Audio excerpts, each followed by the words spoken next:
In this week's Classroom Spotlight, we visit Mrs. Rydell's Spanish class to find out how they study for a Spanish quiz. So the students were going to have a quiz coming up on the alphabet in Spanish. So we made kind of a practice version of the quiz. There were words posted all around the room in Spanish that were cognates, so words that look like what they mean in English. And they had to spell a word out loud for their partner using the alphabet, and their partner had to write it down. So they were practicing saying the alphabet and then practicing understanding what those letters mean so they could write them. We're learning cognates and like words that sound similar to real words from English, like English words from the Spanish words. My favorite part is that we get to partner up and kind of like test ourselves on it.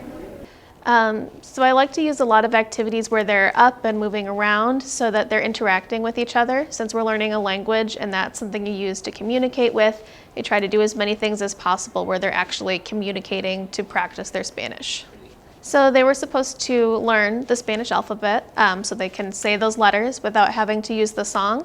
But knowing the letters also helps them pronounce words in Spanish, because when you hear how each letter is supposed to sound, it gives you an idea of how words are supposed to sound too. We're basically learning how to pronounce and say correct words. I like the game because it teaches you how to pronounce and spell words that you couldn't spell before. This has been Christian and Aaron reporting from Trojan TV.